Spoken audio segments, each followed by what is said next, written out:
Okay, I'm going to do a little video on my Porsche 356 1959 Convertible D replica, and just go through some of the things I've done to it since I bought it. Okay, let's see, if you go down here,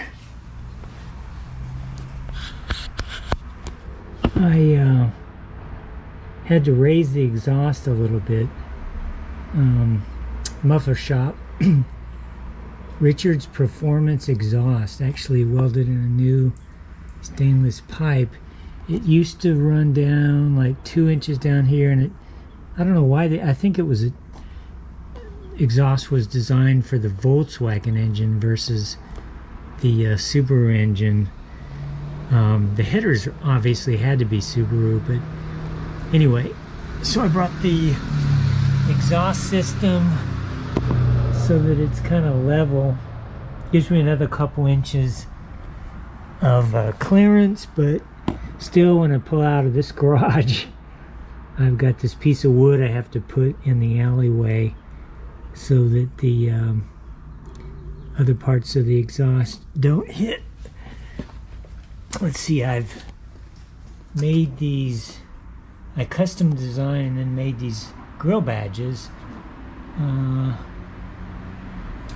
Shows GPS Motorsports. They were the final builder of the car.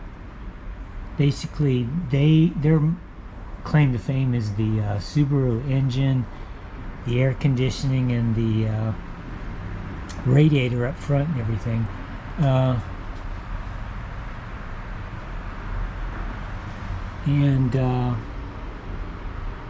Chamonix out of Brazil built the body, and they're world-renowned, one of the best bodybuilders of 550s and 356s in the world. So kind of found out that fact later. So anyway, I'll just kind of do a walk around of the car. One other thing I did, I had to adjust these bumpers. They were kind of sticking up a little bit, so I took them off and rebent the frames. I'm not sure why they were out of alignment, but anyway, I did that. Okay, just showing you the outside. The Convertible D is like a Speedster, but it's actually got a taller windshield, a much better soft top.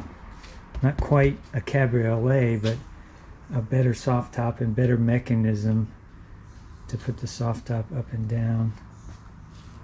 I also, going down here, I not adjusted, but I realigned the way the seats are actually made the bolt patterns correct between the rider and driver seat.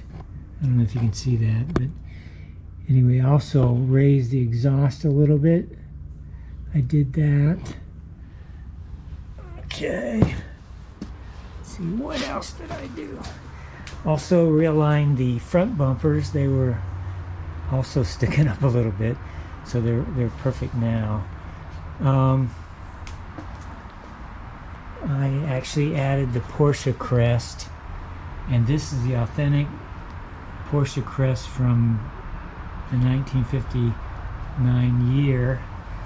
And while I was waiting to get the crest, I actually made this, which is the great people at Chamonix sent me some badging for the car, and this is the Chamonix badge. It almost looks like a Porsche badge, but I didn't want to permanently install it, so I made this little aluminum backing with a bolt.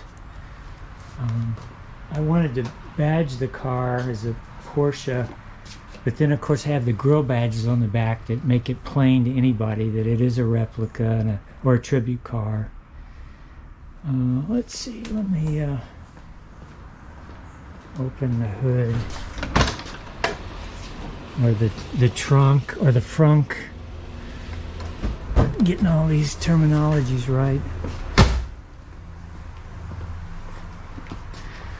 Okay. Okay, inside, what did I do? I kind of touched up the black paint of the gas tank. I tightened the sending unit gasket. I added this fire extinguisher. Let me put this up.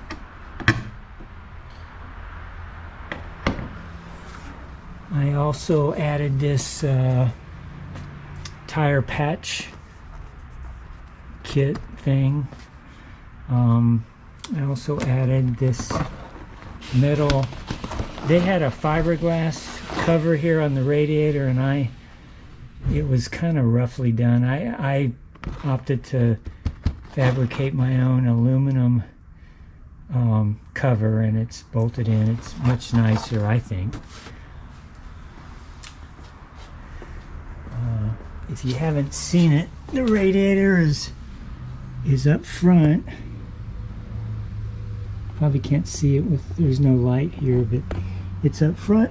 It has a little scoop that pulls the air up. Also, the condenser for the air conditioning is up front. I added this, which is the authentic Draus Coachworks badge with the rivets and everything.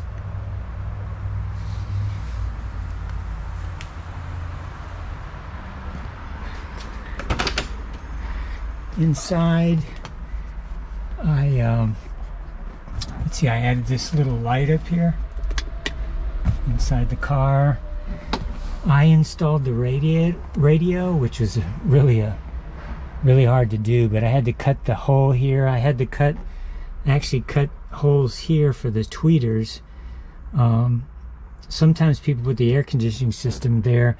The better air conditioning system is this add-on.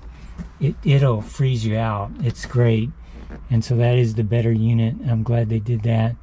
But I installed this radio, which is a retro radio. It's Bluetooth, has all the modern features, but looks like an old radio. Here's the microphone for it. I've added a garage door opener here. I shortened the steering wheel, or excuse me, the wiper and the directional signals, because I opted to go with more of a 550 or pre-A model coupe ivory steering wheel. I think it looks good. And I went with a vintage Speedster shifter, which I think it's sort of the period that the shifters had the white or gray shaft here, and then the white knob. I also put speakers in the back. I originally installed them under the seats, but they didn't sound as good, so no one could really sit back there. So I put the speakers back there, ran the wires and everything. So the hardest thing that I did was adding this radio. I got a knob that matches the period knobs of the time. Anyway, that's the inside of the car. Oh, I got Cocoa mats, which are these really good custom-made mats that I think Cocoa mats made for Porsche all the way back into the 60s, maybe the 50s. Okay, let me show you the engine.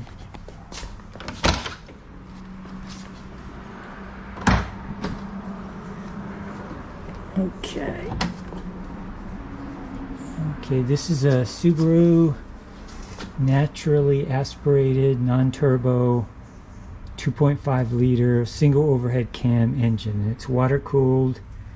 It's about 180 horsepower, and I kind of trimmed up with rubber trim some of the inside, and I added a battery charger connection and connectorized it to the car so you can just plug in a battery charger. Oh, I also ran, I don't know if you can see it, but this cable running up, I connectorized a third brake light, and it's kind of, you really can't see it until it lights up, but it's right here, and it's sort of hidden. I really like that. And it's connectorized, so if you wanted to take it off, you were showing the car or something, or another owner didn't want it. But it really works great. I mean, when the car's so low to the ground and so small, man, SUVs coming up behind me, man, that was one of the things I really wanted to do. Here's where I connectorize the, I don't know if you can see that, but probably not. Oh, it's over here. The battery charger right here. I think that's cool, so I don't have to open the hood to plug in the battery charger. The whole underside of the car is just totally well done. Disc brakes all around, independent rear suspension, which was an upgrade from the original Porsche. Stabilizer bars, front and rear. Easy to change the oil. I just like this engine. And it's a fun car to drive.